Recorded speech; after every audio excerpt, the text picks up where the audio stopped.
अडानी मैं लेके आया, भारतीय जनता पार्टी की सरकार लेके आई। गौतम अडानी को कोई सपना तो नहीं हो गया था गोड्डा आने का? मैं आज आपको कह रहा हूं और आप चैनल में सारे चैनल वालों से आग्रह है कि मेरे इस बाइट को रखिएगा कि जब 2024 का लोकसभा चुनाव होगा तो भारतीय जनता पार्टी अपने अकेले दम पर 350 सीट जीते। कोड़ैया हाट विधानसभा देखो ना, तुमको गोड्डा विधानसभा में राज्य सरकार से तुम ही काम करा, काम चालू होने वाला है ना। जो किसानों को जो दुगुना आय करना है आज,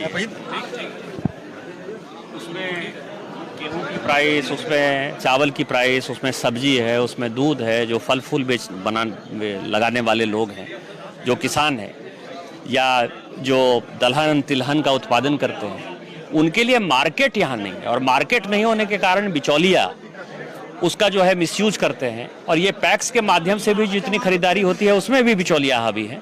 तो उसके लिए हमने यहाँ कार्गो कॉम्प्लेक्स बनाने का फैसला किया है। और ये कार्गो कॉम्प्लेक्स यदि बन जाएगा और FCI यहाँ जो है एक बड़ा गोडाउन यहाँ बनाने वाली है गोड्डा रेलवे स्टेशन पर, तो उसका बड़ा फ़ायदा हो जाएगा यहाँ के गोड्डा के किसानों को। दूसरा काम चालू हो जाएगा गोड्डा पिरपैंती का, आपको पता ही है कि उस सैंक्शन हो गया। गोड्डा पाकुड़ भी सैंक्शन होने की स्थिति में है। ये 4 लेन का जो काम अटका पड़ा था उसको लेटर अवार्ड हो गया है काम का, जिस कंपनी को मिलना था। और मुझे लगता है कि इसका भी काम 2-3 महीने में हो जाएगा। गोड्डा में जो ये पॉलिटेक्निक कॉलेज और इंजीनियरिंग कॉलेज और मॉडल कॉलेज में पढ़ाई नहीं हो रही थी, तो अगले सत्र से उम्मीद है, और नर्सिंग कॉलेज जो बना हुआ है, ये सब की पढ़ाई गोड्डा में चालू हो जाएगी। और मैं प्रयास कर रहा हूँ कि गोड्डा का सैनिक स्कूल और गोड्डा में केंद्रीय विद्यालय हो, लेकिन यहाँ के कोई विधायक जो है कोऑपरेट नहीं कर रहे हैं, क्योंकि हमारे जो विधायक हैं माननीय अमित मंडल जी, इनके यहाँ केंद्रीय विद्यालय ऑलरेडी मौजूद है, तो इनकी समस्या नहीं है। समस्या ये है कि केंद्रीय विद्यालय में महागामा में बनाना चाहता हूँ, सैनिक स्कूल में महागामा में बनाना चाहता हूँ। और यदि कोऑपरेट नहीं करेंगे तो पता नहीं, लेकिन शायद यदि कोऑपरेट करें तो वो सब भी बन जाएगा। और पार्क और डेयरी पार्क पहले भी दिया है, वो अब तक शुरू नहीं हुआ, 5 साल में। ये बात जो है स्टेट गवर्नमेंट के किसी विधायक से कभी आप पूछते हैं तो वो अडानी के अलावा जो है कोई और चीज़ दिखाई देता है?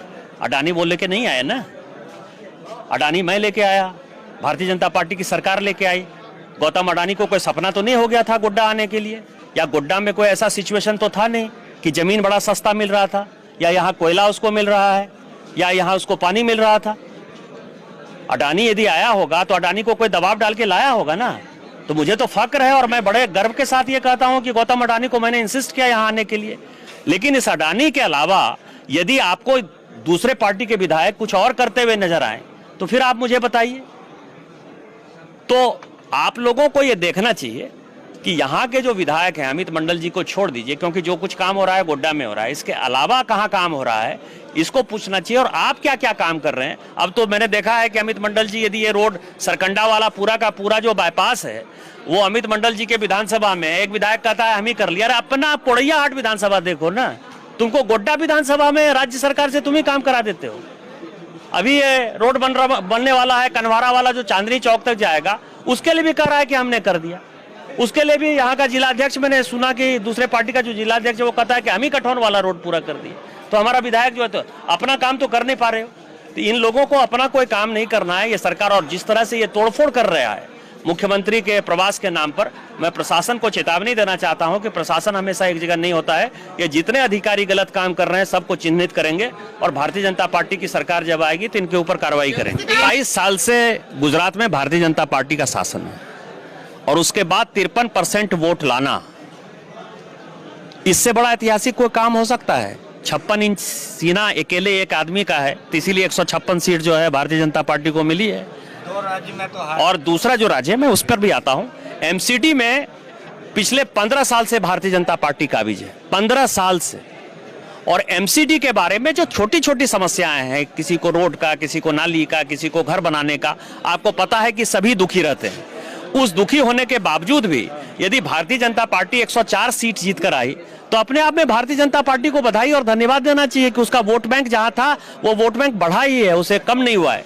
जहां तक हिमाचल का सवाल है, हिमाचल में यदि वोट परसेंटेज आप देखेंगे तो केवल 1% वोट का फर्क है और 1% वोट के फर्क से वो उतनी सीटों का फर्क नजर आ गया है। और दूसरा जो उसमें लगा हमको कि छोटा राज्य होने के कारण कुछ रेबल जो थे भारतीय जनता पार्टी के, उन्होंने भी 8-10 जगह जो है भारतीय जनता पार्टी को हराने का काम किया, वो इंट्रोस्पेक्शन का काम है। लेकिन लोग जो है माननीय मोदी जी को ही नेता मानते हैं और माननीय मोदी जी के नाम पर मैं आज आपको कह रहा हूं और आप चैनल में सारे चैनल वालों से आग्रह है कि मेरे इस बाइट को रखिएगा कि जब 2024 का लोकसभा चुनाव होगा तो भारतीय जनता पार्टी अपने अकेले दम पर 350 सीट जीते। राज्य सरकार को धर्मांतरण करना है और बांग्लादेशी घुसपैठियों को बढ़ाकर यहां केवल और केवल वोट बैंक की राजनीति करना है।